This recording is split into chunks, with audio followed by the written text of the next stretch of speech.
Which one is more important, technique or singing with emotions? And so in today's episode, we're going to be breaking down this question together. And I'd also share a little roadmap on how you can navigate this. Hey everyone, welcome back to Singing Simply. My name is Ivan, and on this show, we aim to demystify singing and help you learn to actually sing because I get it. Learning how to sing can feel confusing. There's so much information out there.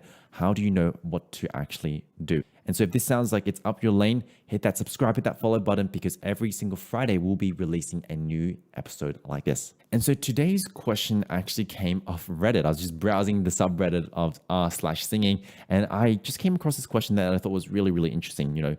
Is emotions more important or is technique more important to singing? And so I wanted to share my perspective on that today, tackle some misconceptions, and also share a little roadmap for you as a singer. How does this actually apply to you? So the first thing I really want to tackle is this misconception, which is a lot of people will think that it's should I focus on technique or emotion?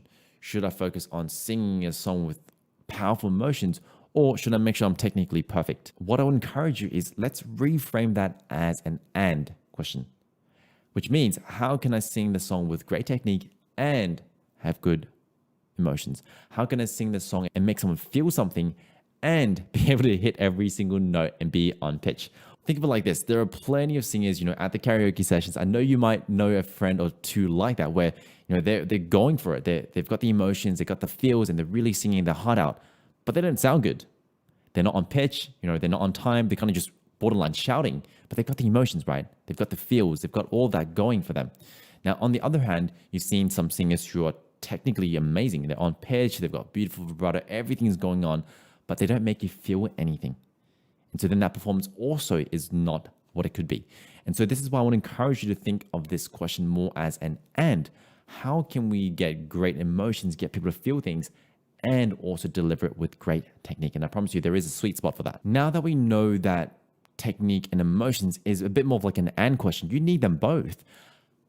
How do we actually apply this to our own journey of singing? Because here's the thing, you're all on a journey when it comes to singing. And whether you're beginner, whether you're intermediate, or maybe you're advanced, there is a time and place to focus on them.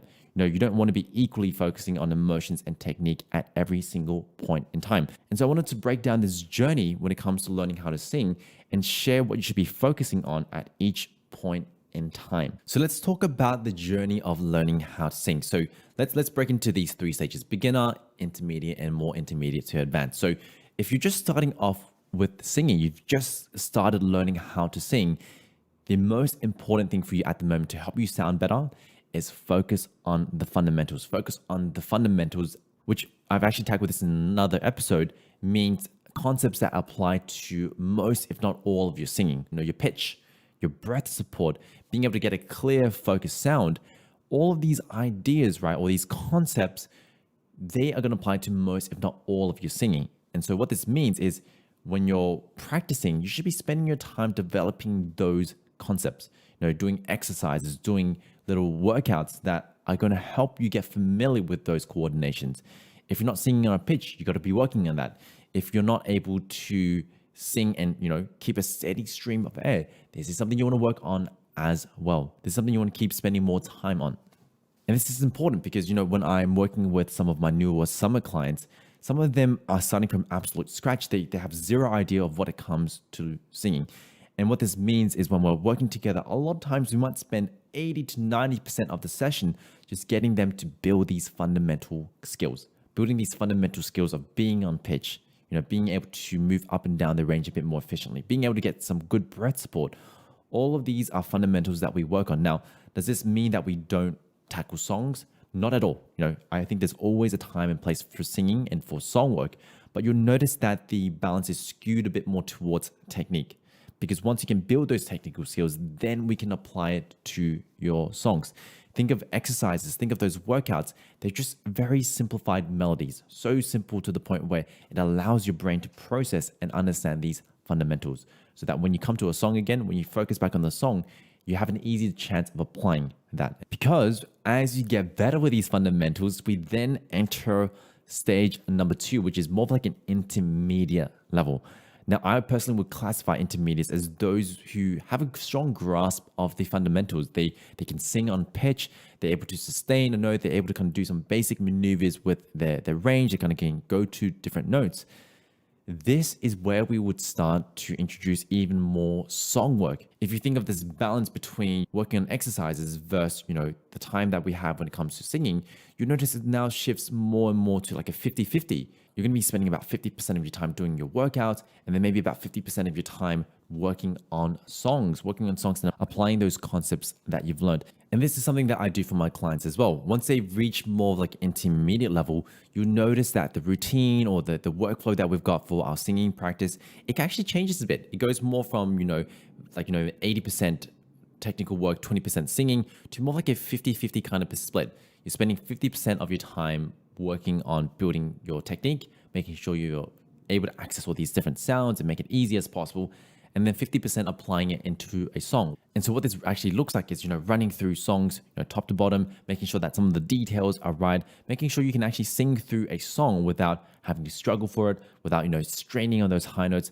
This is why we now switch to more like a 50-50% kind of balance. This is also where we'll start to introduce more song delivery, right? How do we start to get your audience to feel something? What are some of those things that we can do to get your audience to feel something? But notice, we had to do this after this initial beginner phase because, you can get all expressive and you can get all emotional, but if you're not singing on pitch, it's going to sound funny. If you're not able to sustain and actually last through that phrase and sing and deliver the phrase, you are not going to sound as good as you can. Because once you've done this, stage number 3 is more like an intermediate advanced level. Now, what this means is the balance once again has shifted. Maybe instead of a 50-50 kind of split where you're spending 50% of your time working through techniques, 50% of your time working through a song, it might actually shift more to like an 80-20. 20% of your time working in technique, refining that, and then 80% of your time focusing more on songs. And one of the most important parts of this stage is building the skill of singing into the pocket. Because haven't you noticed, sometimes when you listen to a really, really awesome singer and their voice just seems to blend in so well to the track. It's not abrasive. There's no parts that kind of randomly stick out to you. This kind of smoothness is what I kind of call singing into the pocket. Now, for those of us who don't have that skill yet, there is a process towards this. It is from experience because it's often when I'm composing, and in fact, I'm actually composing a new song called The Dragon's People. There was this part in this section where I was singing and, I first came in, it wasn't necessarily a hard phrase, but I came in, I sang, and I tried to sing it as good technically as possible, making sure I'm not straining, making sure I'm hitting the right pitch. And when I listened back to it, I was like, this doesn't sound right. It sounds way too off. It doesn't sound like it was in the pocket. It was this kind of nice, kind of soft intro. And I came in strong. It was strong. And it stood out like a sore thumb. And after doing 20 takes of that line and just making sure I go back and listen to each take and study and figure out how I can make it even better, you start to find this sweet spot of technique where, you're not straining, you're on pitch, and you've got good control.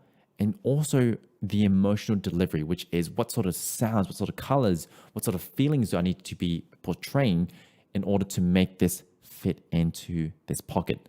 And this comes back to this idea where it's not about it's not technique or emotions, but it's technique and emotions. When you can combine them both, then you can find this really, really sweet spot where your voice just sits into your song.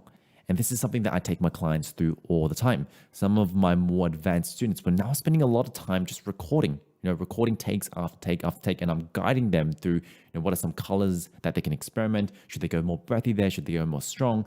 And also, what should they be feeling? I guide them through all of this because I think this is the final piece of the puzzle. And frankly, this piece of the puzzle never ends. You keep focusing on that again and again and again. And as you keep doing this, your singing becomes better and better. And so hopefully this shares a bit of a glimpse on the journey as a singer. And if you're thinking, should I be focusing on technique or focusing on emotion, there is a time and place for that depending on where you're at in your journey. If you're starting off, focus more on the techniques, build the fundamentals, make sure you can actually sing on pitch. Then when you get to more of like an intermediate, it becomes more like a 50-50 split, making sure you can actually sing through songs top to bottom, and then also have the routine or the vocal exercises to keep building your voice.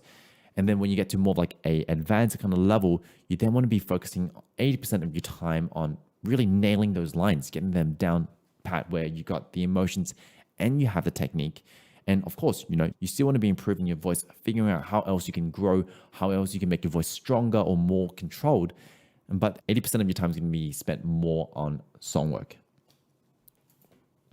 And so hopefully this tackles this question of, should we be focusing on technique or should we be focusing on emotions when it comes to singing? And remember, team, you don't have to do this on your own. If you're feeling like you're stuck, if you're feeling like you're not sure where to go with your singing and you want to improve faster, I've got some links below on how you can get in contact with me and work with me. And apart from that, team, remember, become your best self, and I'll see you for our episode next Friday. Take care.